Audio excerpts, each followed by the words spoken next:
advise the opinions and views of the hosts and guests do not reflect those of the station.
Good evening, Philippines. May gabi sa Tibok, Mindanao, Visayas, ug sa Luzon. Bismillahirrahmanirrahim. Assalamualaikum warahmatullahi ta'ala wabarakatuh.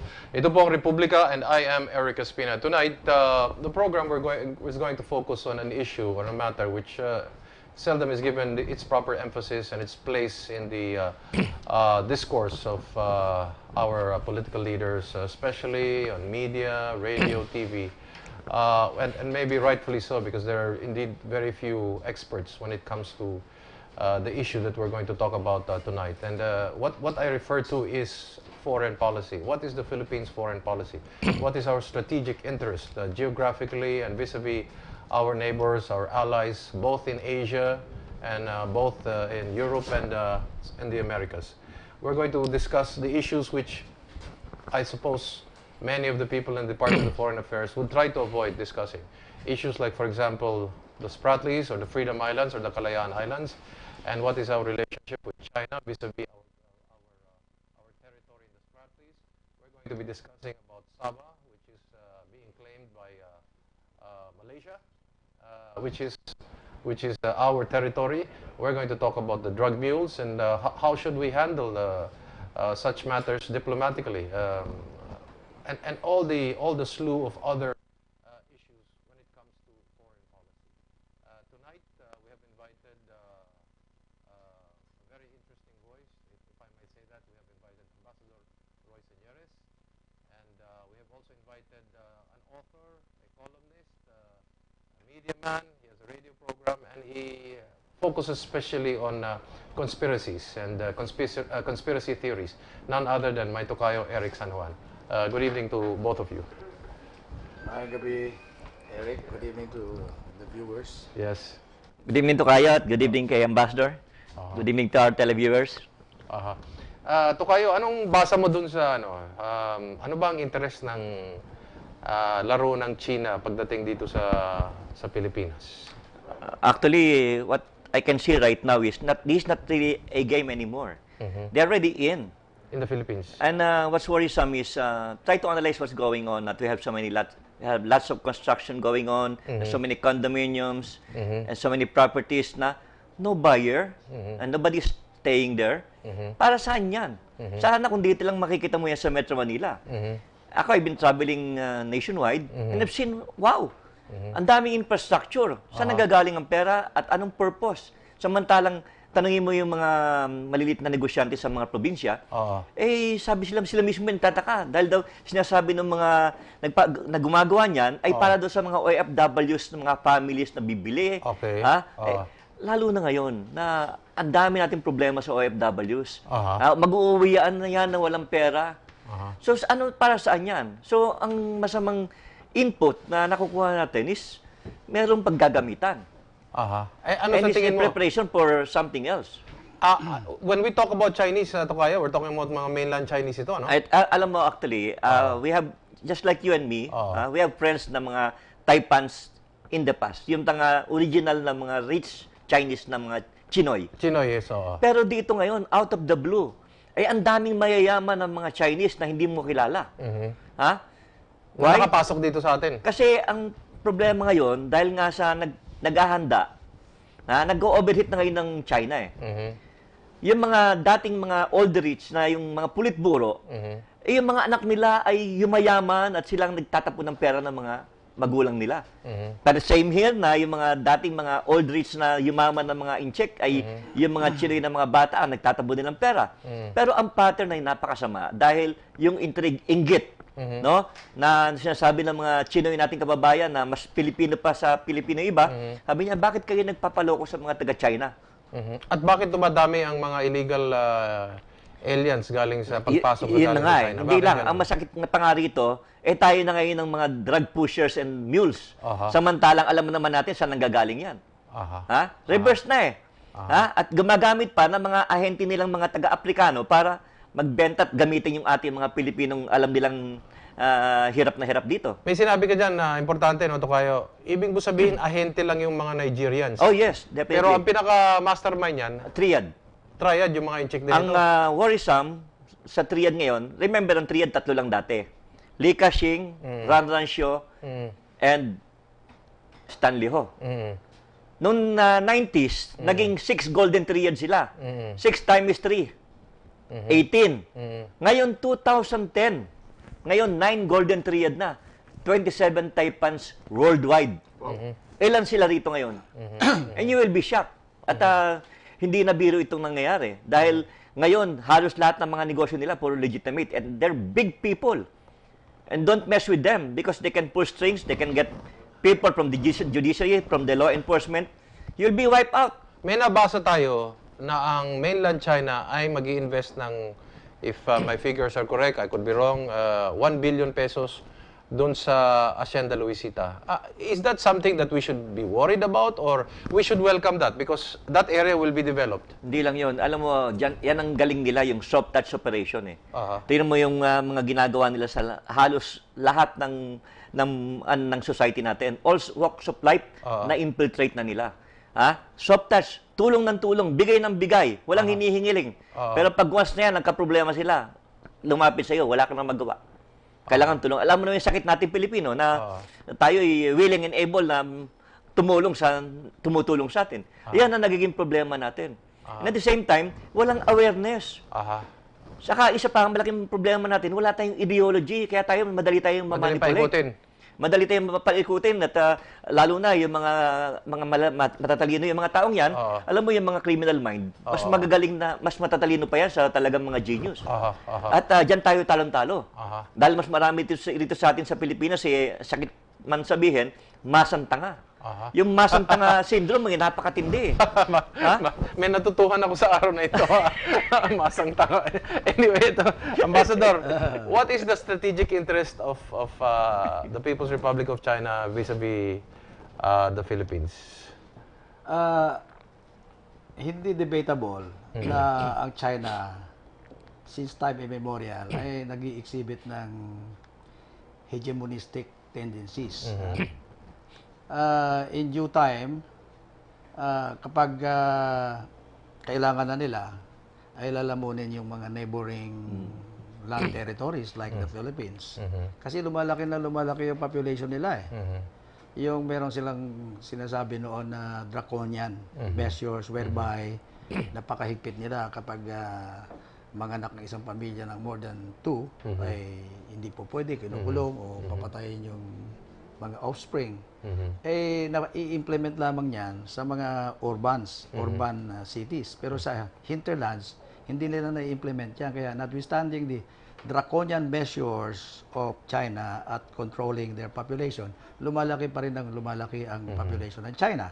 And then, yung mga arable lands nila, yung nagiging border nila noon sa former USSR, ay ginagawa ng mga subdivision ngayon, may mga tall buildings, they are losing so many arable tracts of land.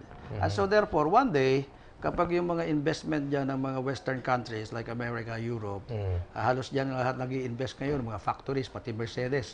It's only in China where the Mercedes-Benz has put up a factory. Gusto nila, nasa taping ako. Gusto ng Mercedes-Benz taping, sa Germany lamang minamanufacture yan. But lately, ang kita natin sa news, na nagpuput up na sila ng factory sa China, kasi nga, cheap ang labor doon.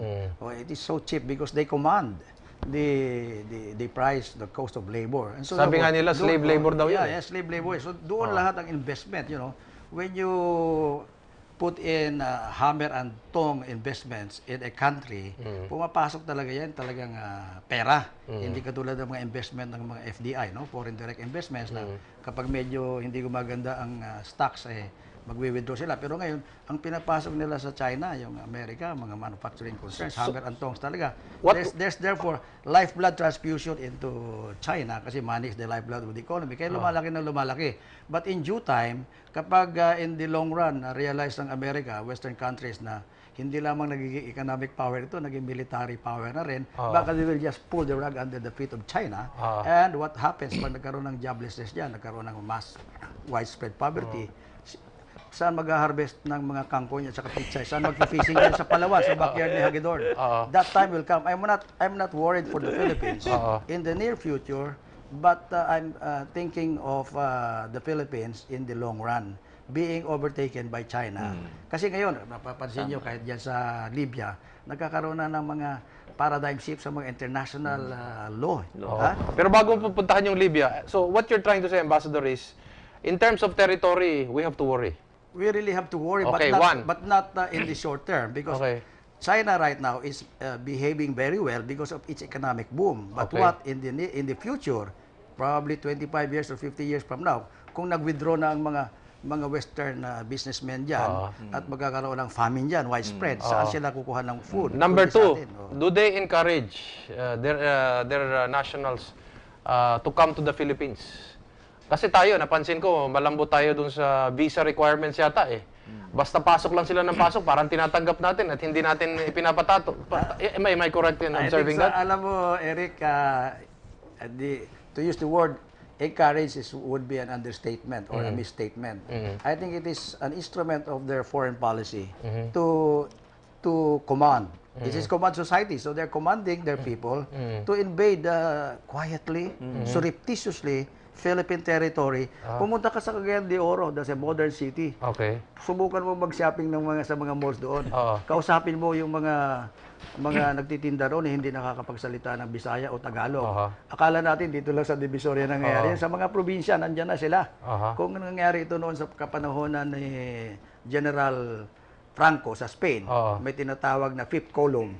May fifth column na sila rito. Sinasabi ba natin na parang katulad dito sa Japan noon? Na yung hardinero, yung pala, sundalo. Magbubuti. Sundalo pala yun sa ano. Hindi lang. Sila ay member ng lupong tagaganap. Lahat military officers. At yan ang malaking problema natin ngayon. I was shocked. Ito, subukan nyo lang. Pumunta kayo ng Green Hills na on a Sunday at exactly 5 or 6 in the morning. Magugulat ka, ang dami nag-walking. Ako ba naman, kasi taga doon ako, no? Mahilig akong sawan, wanan, yung mga parang good morning sa kanila. Abay, kamala-mala mo sinagot ako ng magandang umaga, buong-buo at hindi na boses in check. So, meaning talagang sila yung nag-aral ng gusto para sa kanilang pagpasok dito. So, very clear na merong possibility na at very soon, Philippines will be taken over without firing a single shot. Plus, yung mga produkto nila, pasok ng pasok dito sa ating bansa. Ang mga tao, ang mga local industries natin, natatalo. Nag-shutdown na. I was chair of the NLRC several years ago.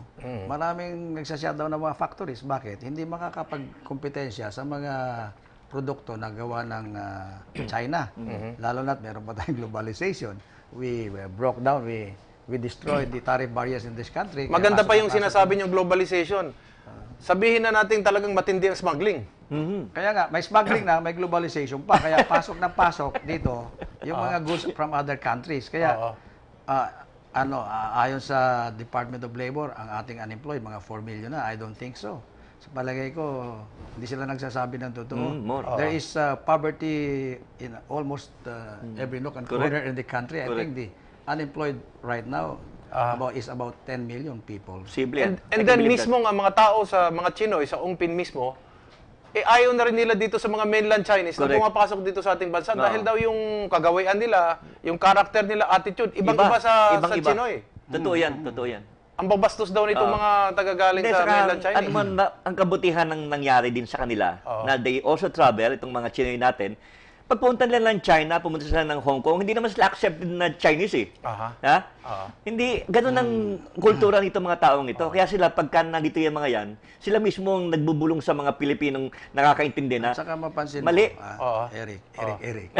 Ha? Sa China, very strict sila sa corruption. Naalala mo, 2 years ago, meron silang in-execute na administrator ng Food and Drug Administration dahil sa corruption. Pero kung ang nangyayaring corruption ay corruption ng mga Chinese sa mga government officials ng ibang countries, hindi nila masyadong pinapansin. Parang nagiging instrument of national policy na nila. You can bribe government officials for as long as it's good for the country, for China. Tama. Kaya, yun mo nangyari doon sa NBN. Napaka-maliwanag masyado. NBN-CTE. Yung ang nangyari corruption doon, na ginawa nila. Okay, ito mga fronts, mga illegal Chinese pumapasok, mga smuggled goods pumapasok, Tuloy-tuloy. pati mga drugs pumapasok. Tuloy-tuloy. Are they also bribing they're after our territory? Are they also bribing our national Kasi, officials in order to soften and allow such agreements to pass by? Hindi makakapasok dito yung mga aliens na yan kung hindi dahil sa binabribe nila yung ating mga territorial officers like immigration, coast guard, etc. Tumbukin na natin, Ambassador. Posible ba pati yung presidente, katulad ng NBN-CTE deal, kikita yung presidente, kikita yung mga tao niya, lalambot sila. In exchange for our interest sa Freedom Island.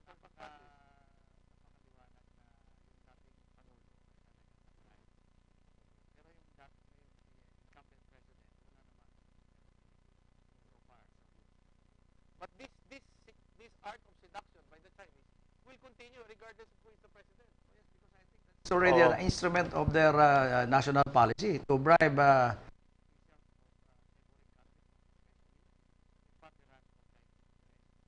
The big question, Ambassador, is, do we really have a foreign policy?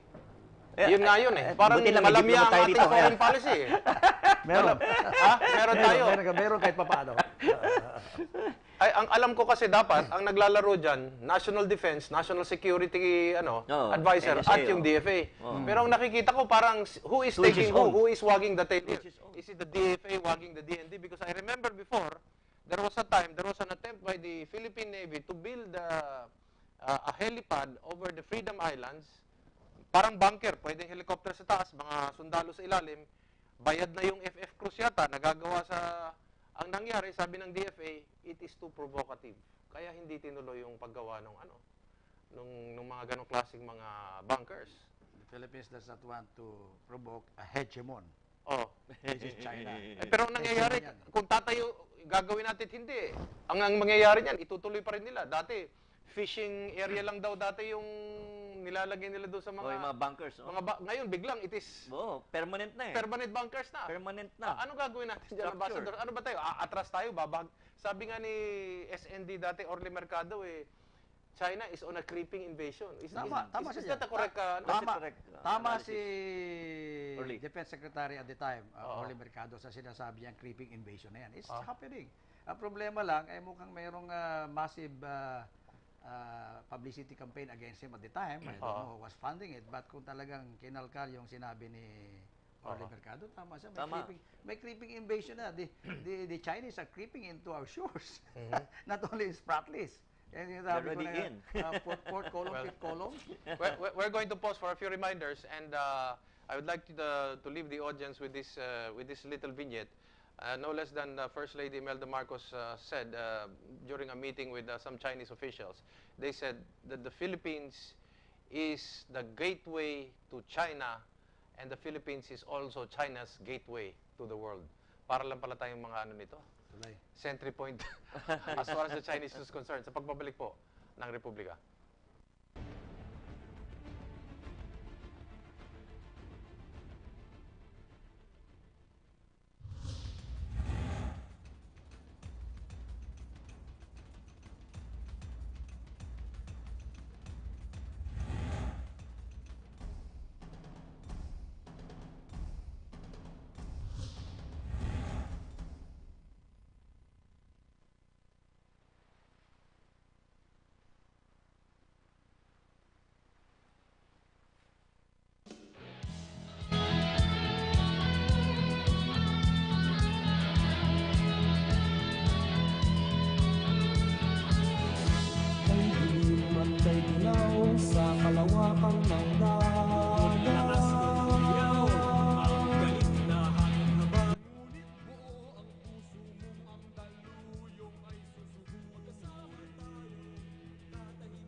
kaibigan.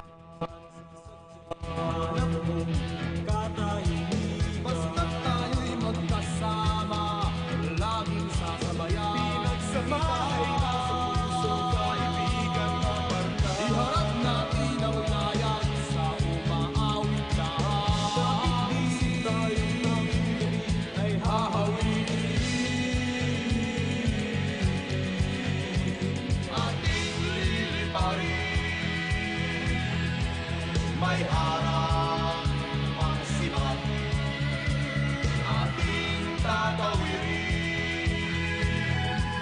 dalulong ng dagat. Pagkat kasama mo ako, iisang bangka tayo. Ano man ang bithiin ay makakamtan natin.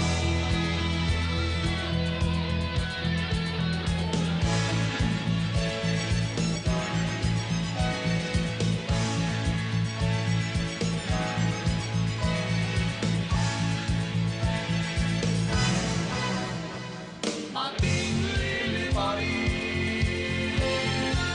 may harang ang sibat. Ating tatawirin, dalulong ng dagat. Pagkat kasama mo ako, iisang bangka tayo. Ano man ang bithiin ay makakamtan natin.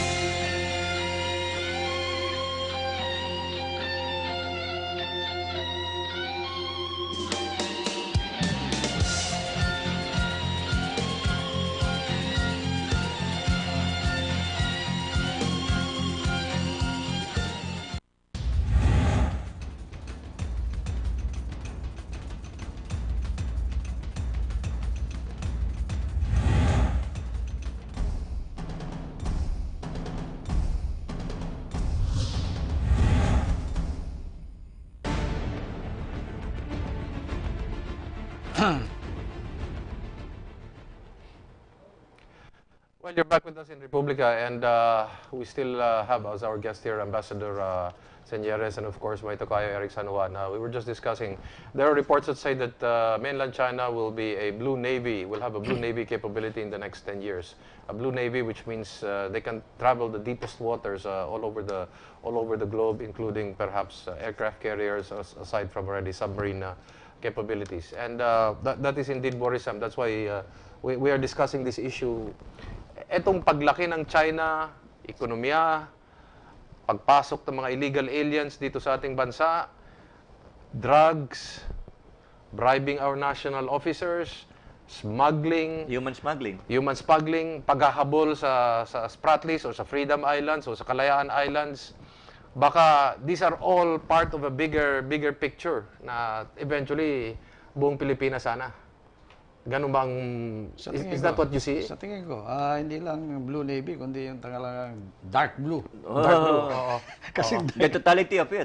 Dark Blue Navy ang kinecreate nila. Otherwise, saan nila i-infuse? Saan nila gagastusin yung napakadaming pera na pinapasok yan ng mga businesses? Kundi sa pag-build ng military infrastructure, because it's And in the buying process- loyalty to in the process, ambassador. it's also create millions of jobs for their people. So, papagawa ng mga battleship. Meron na rin sila ngayong Aircraft carrier, meron na sila. Aircraft carrier at saka yung stealth. Stealth. Maganda yung tinanong ni Tokayo nito eh. Meron ba tayong foreign policy or ano, bahagang buntot natin pagdating sa foreign meron policy? tayong foreign policy. Ang sinasabi ng Foreign Service Act of 1983, tatlong areas ang ating Philippine foreign policy. And what are these? Furtherance of national security. Pero yung furtherance of national security, main concern na ng ating Department of National Defense yan. Pangalawa, economic diplomacy. Again, that is the main concern of the DTI. And the thirdly is protection and assistance to Filipinos overseas. Ngayon, walang sinasabi yung Foreign Service Act of 1983 kung alin ang dapat i-prioritize ng Secretary of Foreign Affairs yan. Until 12 years later, 1995, sinabi ng Republic Act number 8042, otherwise known as the Filipino Migrant Workers Act, wherein on Section 27, of the said law, it says that the top priority concern, now those are not my words, the top priority concern of the Secretary of Foreign Affairs and the embassies of the Philippines all over the world shall be the protection and assistance to nationals. Ngayon, nakikita mo ba si Albert Del Rosario, the newly appointed Secretary of Foreign Affairs, na ini-emphasize yan? Ang sinasabi niya lang, kailan lang ito, March 7, nabasa ko sa Philippine Star, ang article niya, Philippine Foreign Policy. At sinabi niya ron, the cornerstone of Philippine foreign policy is furtherance of national security. Now, hindi niya alam ang batas kasi sinasabi ng batas. The priority concern niya yan.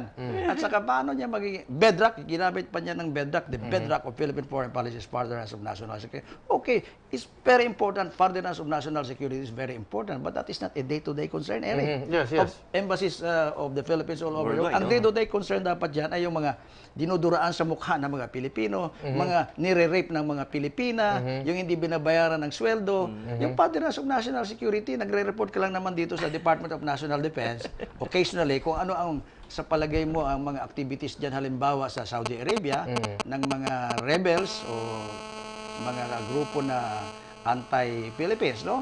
Pero hindi day-to-day concern yan. Halimbawa sa Chile, meron ba tayong national security concern doon sa Chile or sa Austria or sa Australia? That country does not pose a security threat to the Republic of the Philippines. Di ba? So, ang ating Philippine foreign policy dapat, kung nakikinig si Secretary Alberto Del Rosario, ay yung protection and assistance to nationals. The cornerstone of Philippine foreign policy is human beings, Filipinos, hindi yung national security. Hawak na ni Walter Gasmin yan, pare ko. Okay. Tokayo, may iba ka bang alam na conspiracy theory o talagang nangyari na talagang nagkakaroon ng bayaran o sa ating mga politiko para lang in furtherance of their own national interest? Alam mo, it's really sad na halos masasabi ko, halos napakarami sa ating mga politiko ay mga puppet na itong mga actually elite kuno, pero actually mostly Chinese. Okay. At kung anong gustong ilabi ng mga Chinese big business, ang siyang nasusunod. At wala nang proteksyon. Dahil wala tayong number one. Sabi ko nga kay Senate President Juan Ponce Enrile, kailangan natin ng antitrust law. Okay. Kailangan natin ng ideology. Correct. Kailangan natin na malaman natin kung sino talaga ang kalaban ng bayan. Correct. Dahil hindi na wala nang division Saka ang problema rito, halos lahat ng government agencies natin ay meron silang taong nakapasok. Hindi lang nakapasok.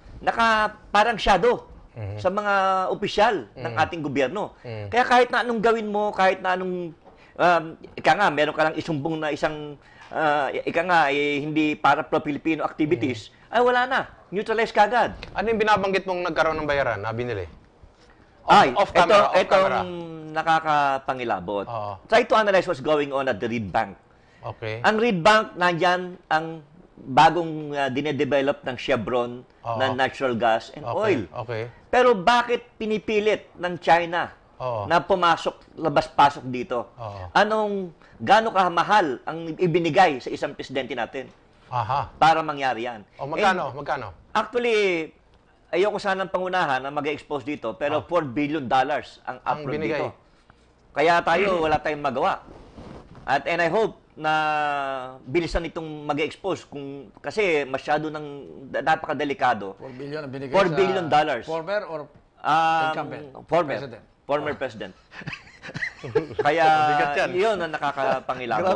Okay. Na dapat talaga yung maagapan. Okay, Ambassador, bago natin iwanan itong topic na ito, yung issue na sinasabi ng China that the South China Sea is part of Nansha. O tayo kasi Nansha daw tayo eh. So, ano ba ang posisyon natin dyan? Kasi hindi ba dapat Law of the Sea Conference ang ano dyan? As a matter of fact, in Brunei, kiniklaim din except for Indonesia. Buti ang Indonesia, binabakapan tayo. Certain parts of Kalayaan. So, kanya-kanyang claim yan. Kaya ang suggestion natin, dalhin natin ito sa International Court of Justice, which I think is a weak stand, pero wala tayong magawa kasi malakas ang kalaban. But on the other hand, China, anong dadalhin? Wala nang debate dyan, amin yan. Saka literal China Sea. So kanya-kanyang claim yan, pero ayaw isabit sa International World of justice. Ang sabi ni Senator Enrile, Senate President Enrile, if China is claiming Nansha as part of China because of their historical title, it's short of saying, let's claim the entire Philippines because it's part of China. Tama. Ganun ang- Senator Enrile dyan, as usual. And try to analyze this, Tokayo. astute. Bakit nung sila hindi pa sila ganyang kayaman, Oo. tahimik na tahimik sila, wala silang ganyang klaseng claim. Okay. Why only now? Dahil ba sa lahat ng mga politiko natin na-co-op na nila? They have the Okay. numbers sa Congress, sa Senate, etc. Oo. Pwedeng busalan yung bibig. Mabuti nga, they're not playing poker with us eh. Sa poker kasi, hindi mo sinasabi kung ano nasa isip mo eh. Sa ngayon, sinasabi, Openly na eh. kiniklaim nila yan. Mabuti na lang yun ang sinasabi na hanggang salita na lang sila. What if one day wala nang usap-usapan, wala nang salita, tinake over nila But tayo. in this sense, let me bring up this issue. Is it correct for SND Voltaire Gasmin to say, hindi natin kayang depensahan yung mga lugar na yan, kaya wala tayong magawa? Is that a statement that should be made? Kung totoo sinabi ni Voltaire yan, kaibigan ko yan, nagkasabay kami sa Washington DC, he was defense attaché, I was labor attaché. Pero kung totoo sinabi ni Voltaire yan, he should already pack up his things. Pangit pakinggan yata na... Pangit! We're so weak. Okay, another point. When the Americans were here, the Chinese never dared claim the Scarborough Shoal. Correct. Nung pag-alis ng US facilities dito, biglang Naglagay na kagad ng ano. they started claiming this. Ayun ng na bunker, nga. tapos ngayon concrete na. Kitang-kita na nga yung barahan nila. Pero kaya, alam mo ba ang China? Meron sila diyang Philippine desk, which is, I think, according to my late mentor, Blas Ople, is already more than 50 years old yung Philippine desk nila na hindi sila halos nagpapalit ng mga nagmama ng desk na yan. On the other hand, sa Pilipinas ba, sa DFA ba, meron tayong tinatawag na China desk na permanente yung ating mga personnel dyan. Wala. Ang nangyayari, walang permanent dyan kasi ma-lay off lang ma-recall lang yung isang ambassador for 3 years. After that, i-deploy naman siya, i-assign siya dyan sa China desk na yan. Kailangan may permanent tayo na nag-aaral ng senaryo 100 years from now. Mukhang wala tayong ganyan eh. Ambassador, let's now change topic. When it comes to yung mga drug mules, ano ba tamang pakikitungo sa ugnayang panlabas ng Pilipinas? Ano ba, lahat ng nahulihan ng droga, kailangan luluhod ang ating presidente, ang ating vice presidente, kailangan bumiyahe. Let's say if there are 15 capital punishment ng mga Pilipino, 15 beses siya babiyahe sa abroad para lang hingin ang buhay ng mga Pilipinong ito. Ano ba talaga dapat tama? Meron na tayong experience yan, Eric eh. Noong panahon ni Flor Contemplacion, muntik lang bumagsak ang gobyerno ni General Ramos, President Ramos. Kaya tinanggal niya si Nieves Confesor at saka si Romulo. Robert Romulo, although pinalabas sila ngayon, nag-resign yan, kusa. Taking a lesson from that fact, incident, ang ginagawa ngayon ng ating gobyerno, obviously, ay pinapakita sa taong bayan na we did our best for this OFW who is facing the death penalty at na-execute. Eventually, we did our best for him. We did not leave any stone unturned for him. So, nabitay nga yan, huwag nyo na kaming sisihin. Huwag na kayong magalit sa amin. So, ibig sabihin kung may 15 Pilipinong bibitayin, kailangan 15 beses bumiyahe din yung Vice President natin. Dapat. Otherwise, pero tansyahin din nila yung mood sa Pilipinas. Ha? Kung ang mood naman sa Pilipinas, mukhang hindi naman magagalit siguro ang Pilipino, baka hindi na siya babiyahe ron. Tapos, ano ibig sabihin nun? Ilang sulat naman ipapadala ng ating presidente doon sa kanyang counterpart para lang humingi ng reprieve. Walang limit dapat. Gawin na Tuloy-tuloy. gawin. Kasi for all you know, innocent din naman yung ating kababayan. Walang problema yun. Yung mga sarabalabagan, pwede yun. Alam mo naman kasi dyan, kung ang judgment ang ginawa dyan, sino ang prosecutor? Taga riyan. Sino ang sometimes biktima, lalo na kung murder? Taga riyan. Sino ang judge? Taga riyan. Kaya baka na hometown decision tayo. Kaya we should not let up in our providing assistance, all sorts of assistance. After all, remember that an accused has rights too. Ambassador, pero papayag kayo, it should be at the level of the DFA already. Hindi na kailangan... Parang lumuluhod tayo niyan, di ba? No, it's a matter of life and death. It should go up to the level All of the the way up? president. Oo, kasi ang presidente ang naturing ang pinakaama ng bansa. Bibitayin na doon sa China halimbawa, anak mo yan eh. Ikaw naturing ang ama ng bansa, makialam ka. Okay, ngayon, paano kung talagang guilty yung mama? Magsusulat pa ba tayo o talagang yung mga na-try na mali ang trial at talagang na-hometown? Magsusulat pa rin tayo kasi Ganun ba? Kasi humihingi lang naman tayo ng commutation eh. Sa Pilipinas kasi walang death penalty, kaya huwag na sana i-restore yung death penalty ko. Hindi, wala tayong basis to request commutation. We are only asking for commutation from death to life Okay. sentence. So, okay sa inyo? Okay sa atin, Pero sa tingin ko, excuse me, no, Ambassador, no, sa tingin ko, mali. Dahil try to analyze what other countries are doing. Pinapabayaan lang nila. Pinapabayaan nila, and at the same time, they silently monitor and investigate. At chine-check nila kung sino mga kasabat sa bansa nila at hinuhuli. Dito hindi eh. Ha? Correct ka dyan. Masama yung ginagawa natin na para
wala sa mga government functionaries natin. Ano ba nangyayari? Bakit parang pinapabayaan lang natin ang mga bansang ganito na...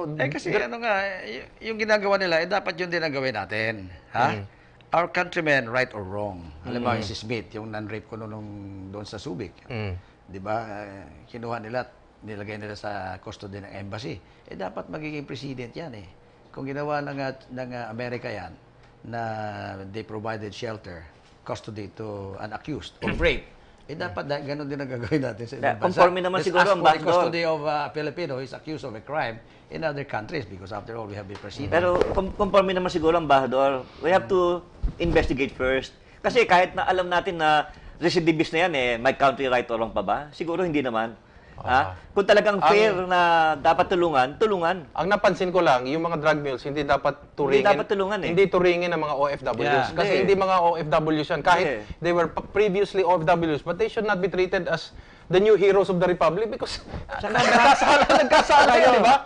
Ito nakakatakot Pinalabas kayo. ng media, parang nag-national mourning tayo dahil 3 Pilipino ang wala tayong magagawa. Yung mismong recruiter, yung kakayan, hanggang ngayon hindi hinuhuli. Ini-escort pa nga ng NBI Ini-escort kasi may pa na, threat daw sa yun? buhay niya eh. You see? Diyan mo makikita, napakalaki ng Okay, at least malinaw yung posisyon natin niya. Pagdating sa Sabah, pagdating sa Malaysia, pagdating sa peace talks, anong posisyon ninyo? Alam mo yung Sabah na yan, hanggang ngayon issue yan with Malaysia. Kaya ako nagtataka, bakit ginagawang mediator ang Malaysia, DRP, at saka sa MILF. Kasi ang basic principle sa mediation, conciliation, the mediator and conciliator must be absolutely neutral. How can Malaysia be neutral kung meron din silang claim over Sabah? Kung ako ang nasa lugar ng Malaysia, I will see to it na hindi magkakaroon ng peace settlement dyan sa Mindanao so that the Philippines will forever be weak. Kasi baka pag nag-strong ito, pag may peace dyan, magiging malakas na ang Pilipinas, magpo-focus na naman sila sa Sabah at i-claim sa atin. So, ang gagawin ngayon ng Malaysia, dahil hindi siya neutral, iisipin lagi yung Sabah na yan. kailangan walang peace dyan. Tayo ang mediator, salamat na lang kay Allah. Tayo ang mediator dyan. Huwag natin payagan na magkaroon ng peaceful settlement dyan. alam Hindi ko mo- maintindihan bakit Malaysia. Ngayon, ito, second question. Bakit minamadali dati nung past administration ang peace settlement dyan, pati yung MOA AD, kasama ang Malaysia, pinasok ang mga British, Simple answer. sila ang Ito kayo. original na nanggulo dyan sa Sabah. Tumawag pa tayo ng ibang mga foreign observers, internationalizing a domestic affair, an internal affair. Ito kayo. Ano tingin mo? Simple bakit? lang ang sagot dyan. Ito kayo. oo. Ha? It's all about money. Money. And secret numbered account in Labuan. Okay. Ilang presidente ang may secret Dalawa. account? Dalawang presidente. Sabi Pero, dalawa. Ang may secret account sa sa Labuan. Pero, Eric, hindi ako nagdi-disagree sa'yo. Oo. It's all about money. Oo. But it is also possible na kulang. Ano, Alam no? mo yung, I don't alam think mo yung- nakulang ang alam mo mga yung- tao. hindi, Matatalino ang Pilipino, Ambassador. alam mo talaga yung nag-ano niya, nag-push niya ang AD na yan? MOA AD. Ha? MOA AD. AD? Oo. Si Hermogenes Esperon. Yeah. Kaya tatanungin kita, pera ba o kabubuhan? Or Hindi, both? Or both? O baka napag-utusan si Hermogenes Napaputasan. Esperon. Pero yung dalawang tao dyan na nasa likuran nung dating presidente ang siyang connect ng Prime Minister ng Malaysia. Aha. At kilala ni Tokaya ito sinasabi ko.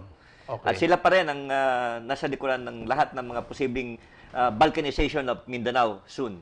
So, ibig mo sabihin, dalawang presidente mismo ang nalagyan ng Dalawang presidente. ang nalagyan ng Malaysia. dalawa. Isipin mo lang, pag tinignan mo yung mapa doon sa MOA ad na yan, Okay. hanggang Tawi-Tawi kasama sa Correct. ADE, ha? Oo. In other words, the moment na naging autonomous region yung area na yan, ang pinakadulo pa ay Tawi-Tawi, ha? After a few months or a year, magde-declare yung AD na yan ng independence from the Republic of the Philippines, and then, right then and there, yung imbitahin lang yung Malaysian Army, Pumasok. tatawid na lang dyan, Ah. ano magagawa natin? Oo. Kaya ang worrisome dyan, Tokayo, yung tinatawag na proxy war. Oo. Na all the while, kala natin ay yung US saka British ay binabackup talaga yung Malaysia. Oo. Oo nga, that's my next question. Ang US ba nakikipaglaro din dyan kasi interesado Definitely. rin dyan? At to the detriment of our interest? Pati mga Amerikano, diretso na nakikialam dyan eh. Dire-diretso sila. Pero, Baka, alam mo, baka sumama sa atin dalawa ang loob ni paring Obama.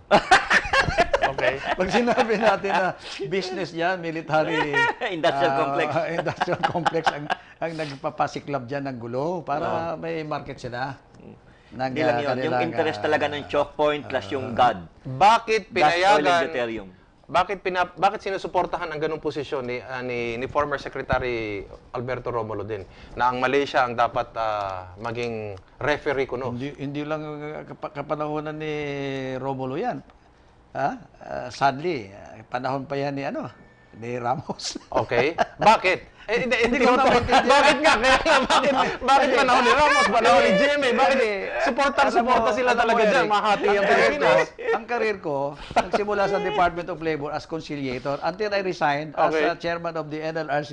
Mediator ako eh. Oo. Absolutely. Kapag walang tiwala sa iyo yung isang side of the conflicting Palitan na. parties, walang mangyayaring mediation. Okay. Dito, dahil ang kailangan, absolutely neutral ang mediator. Ang Malaysia ba? Considering our claim over Sabah, neutral ba yan? Why are we internationalizing the issue? We're calling on the Europeans to come in, the English that started all this trouble, London. Bakit? Para talagang maluto ito? Malutong na ko ito? Para hindi halata silang talagang nasa likuran. Very clear yun. Kaya it's really worrisome. We really have to do something. Ginagamit yung ibang mga entities, Aha. to come in para magkaroon ng settlement. Hindi na mahalata. Parang yung ginagawa, kung may malaking problema, diba, Tokayo? Anong ginagawa ng ilang leader natin pag may problema? O bibigay sa isang committee. Ha? Pag napunta sa isang committee, it die a natural death. Dalawa lang yan. Uupuan nila, o i-dribble nila, o lulutuin nila. So, that's always the case. So that brings us back to the same question. What kind of foreign policy do we have? And can we really say there is a foreign policy for that matter that is really going to project our domestic interest into the international world? Basta para sa akin, ang foreign policy natin ay protecting our so far as the matter in international affairs, dapat second fiddle na ang role ng Department of Foreign Affairs. Kasi meron na tayong national defense. Ang laki-laki ng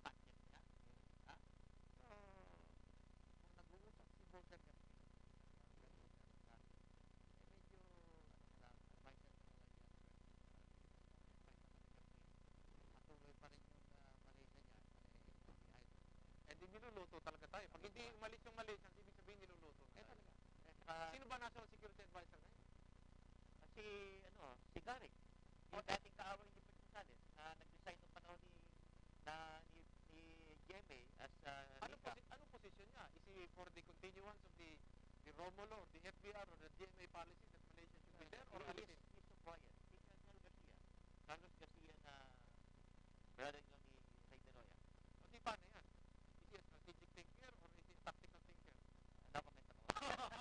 Kasi importante dito, Pagkakaibigan ko. strategic thinking ito man yung I kailangan. still respect these people. Okay. At least alam natin ang nangyayari. Ang importante rito, alam natin na may mga differences sila. Pero tayo nakakaintindi ng konti. I really have to do something. We really have to unite. Okay. Or else, kawawa itong bahay na to eh. Walang nang ito. So hindi labanan ito ng Kristiyano at ng mga Muslim. Labanan ito ng Malaysia at Pilipinas, di ba? It's really crisis by design. Proxy ito, proxy war. Malaysia against the Philippines actually. And what's worrisome, matagal na nakaprograma ito tayo yung balkanization of Mindanao. At kung di tayo mag-iingat, lalo na yung statement ngayon ni Noor na magbibigay sa MILF yan. Because we are the bigger force. It's really true. Okay, last word, Ambassador. Very much. Invited me over. Very interesting.